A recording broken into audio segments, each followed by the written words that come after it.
am extremely happy at the thought of being the composer in residence at this year's Prague Spring Festival. I'm well aware of the importance of the festival internationally, but also within the Czech Republic. And in fact, I was there once before. I think it was 1989 or 1990, and I have very happy memories of that visit many, many years ago. Well, I am a big fan of Czech music. I like Dvořák very, very much. And I admire also Suk, but my greatest love is Janáček. He's, for me, one of the great composers of the 20th century. And for me, he's one of the greatest opera composers in the history of music. My pronunciation will not be adequate, I'm certain, but I have a fanatical admiration for works like The Cunning Little Vixen, Yennefer, House of the Dead. And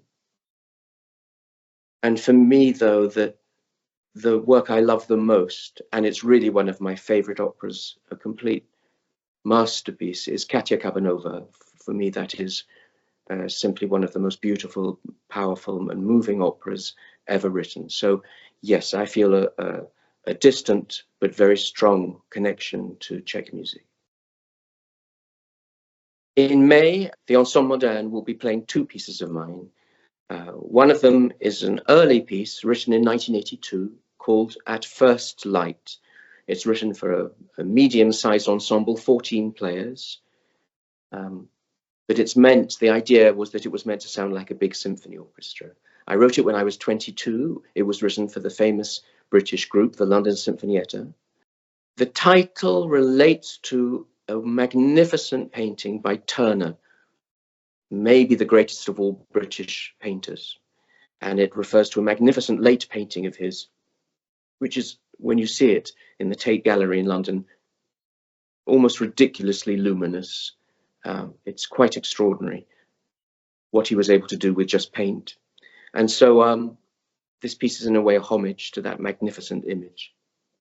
And then on the second evening, I myself will conduct the first of my 4 operas. In the last 20 years, I've collaborated with the British author, playwright Martinem Crimpem, and together we have written 4 works now. This is the first one. It's the most modest in scale and the shortest. And it's called Into the Little Hill.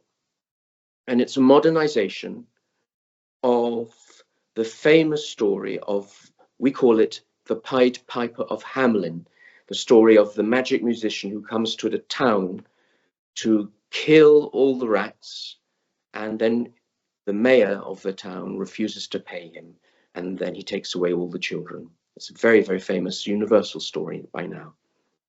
The Ensemble Modern is, without question, one of the great contemporary music groups of Europe, in the world. I had my first opportunity of working with them as a conductor and composer already something like 34 years ago, when I was quite young, and they were quite young. And something happened on that tour that we did, and a connection was made. And it's a connection which has lasted all the years since. And they're really extremely dear to me, as friends, as fellow musicians. I'm as fond of them as personalities, and I admire their vision for music and their adventurousness and their energy.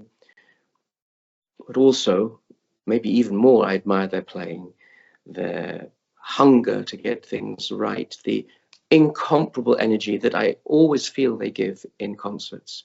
It's electric working with them. Well, I started composing extremely young. I fell in love with music very dramatically when I was about 7 or 8 years old, and started to learn the recorder, as everybody did in England in those days. And then quickly moved to the piano, and then started to go to concerts. And my first love for the first, I suppose, 2 years of my classical musical journey was the symphonies of Beethoven. And I was, completely fanatic about them. By the age of 9, I knew all 9 of them off by heart. I had the scores. I even had a piano reduction that I could play. I had the records of them. This obsessed my life. Fortunately, I moved on quite quickly to other repertoire. And it's normal for a child, when you love something, when you're extremely enthusiastic about something, to try and do it yourself.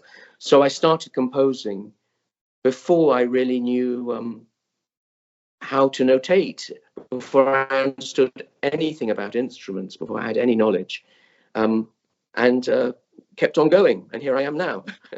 I was very fortunate that I had some quite wonderful teachers.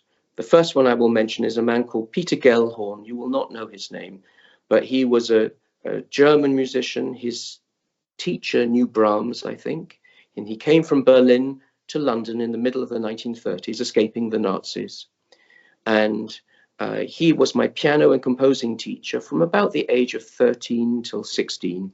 Wonderful musician, refined in taste, extremely high values in terms of technique.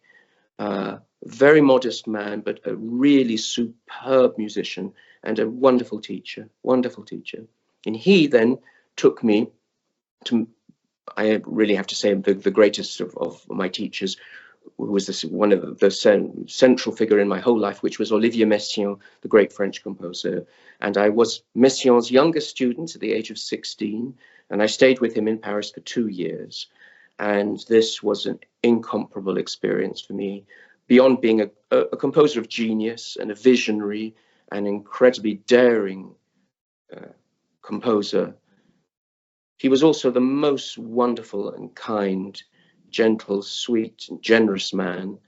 And then after that, I returned to the UK, and I went to Cambridge, where I studied with Alexander Goer, a very, very important figure, creative and philosophical figure in the musical history of post-war Great Britain.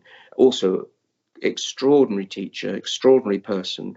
So those people, fortunately, were fantastically generous and, above all, stimulating for my mind as a young musician. What is my favorite aspect of being a composer and being a musician? Everybody is different. And for some people, composing is smooth and easy.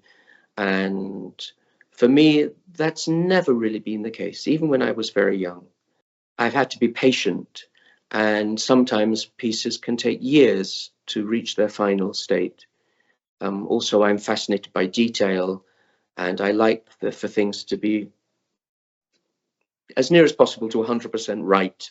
And that just takes time to make my mind and my ear clear. So, though there's something wonderful about, for instance, writing an opera, spending 3 years almost not leaving home during such a long period, it's an enthralling experience, but it's not, that's far from a simple and easy life.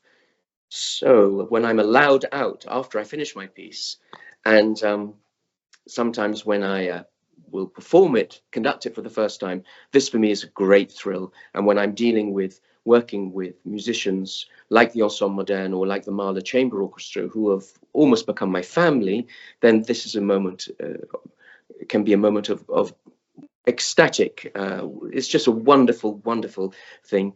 But I can't do that all the time, because after a few months, you begin to feel, I need to go home and work and write. I couldn't exist without both, I suppose.